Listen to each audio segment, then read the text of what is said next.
Welcome to Module 6, Part 2, SM6 V2, Using Stories and Poems.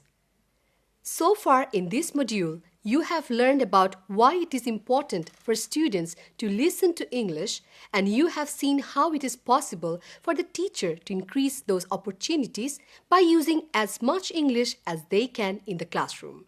You have learned that the teacher is a great resource in the classroom in terms of providing English for students to listen to. But there are other resources you can use too. Can you think of any other ways you can get students listening to more English? Remember that you have audio files for many of the passages in English for today on your mobile phone. You saw a teacher using an audio file for a listening lesson in Module 1. In the next video clip, you are going to see a teacher using another of the audio files in a listening lesson. This time, a story from Class 8. As you watch the video clip, make notes on how the teacher keeps his students interested and listening to the story. Okay, dear student, you are going to listen to a story. It's called Six Blind Men and an Elephant. Okay?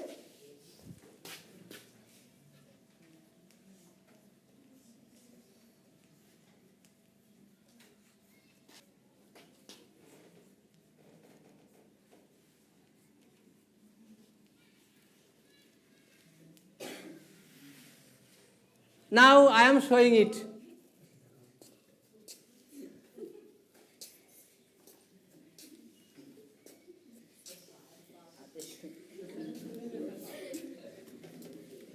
Okay? Have you seen it? Okay, now my dear student, who can say a blind man? Speak in Bangla. Who can say? Raise your hand. Who can say? Raise your hand. Okay? Sayando. Andho lok. Okay?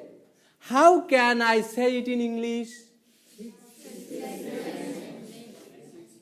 Blind man. Blind. Blind man. Blind man. Okay, pronounce after me. Blind. Blind. Okay, thank you very much. Now, who is called a blind man? Can you say? They are blind. That's who are no light on their eye. No lights in their eyes? That's okay. But how can I say in a different way? Unable to see. Unable to see. Okay, thank you very much. A blind man is a person who cannot see. Who cannot see. Okay, thank you very much. Now, you are going to listen a story. I will play the audio. Once upon a time, many years ago, there lived 6 young men. They were very keen to learn and never stopped searching for knowledge. But unfortunately, all of them were blind. One day, they were walking through the dark Indian forest when they heard a sound. How many men are there in the story? Raise your hand. How many men are there in the story? Okay. There are 6 men. There are 6 men. Good. Thank you. Now, I will ask you another question. Where are they? Who can say? Raise your hand. Okay. Okay. Who are the men? Where are the men? Okay. In the jungle. Okay, thank you very much. Any other idea where are the men? They are in a dark Indian forest. Dark Indian forest. Okay, thank you very much. Now, can they see anything? No, sir. No. Okay, thank you very much. Why? They are blind. They are blind. They cannot see anything. Okay? Yes. Have you understood?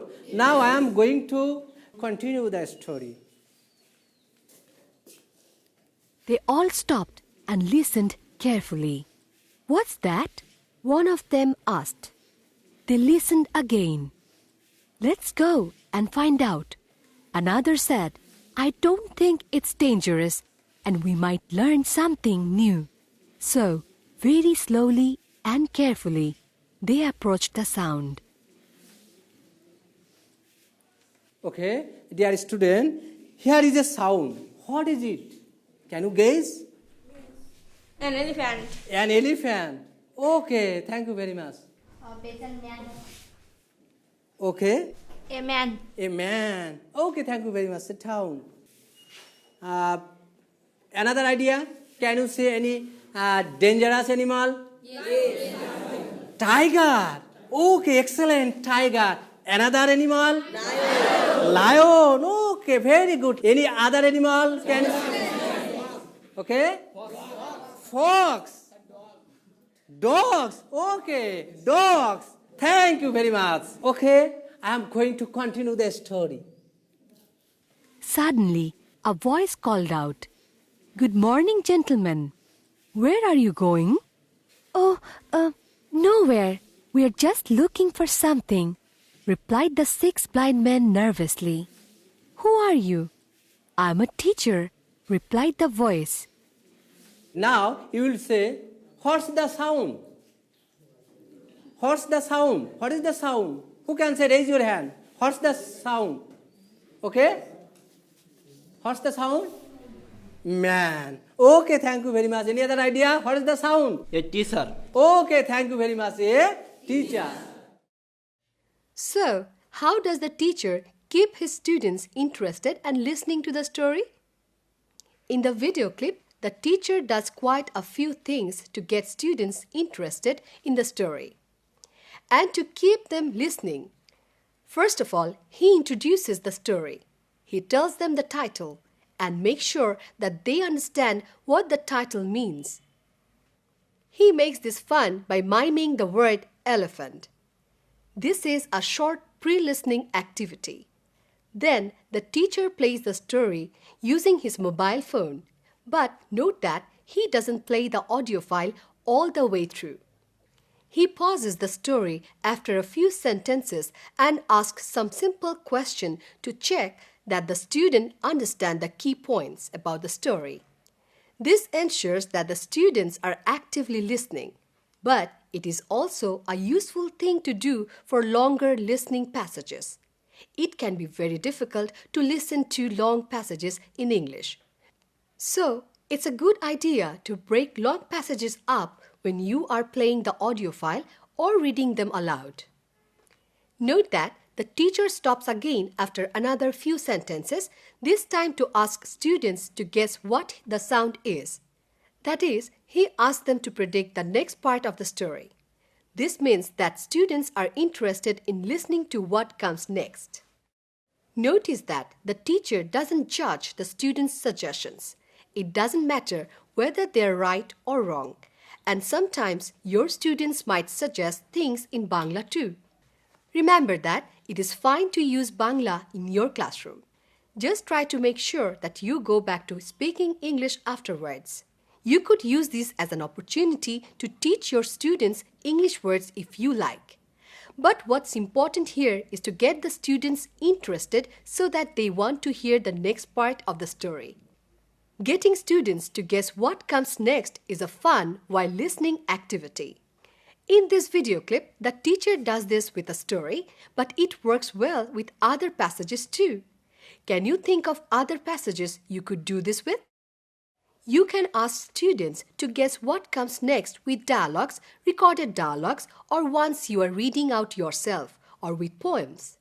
This works very well with rhyming poems. It can be great fun to ask students to guess rhyming words, for example.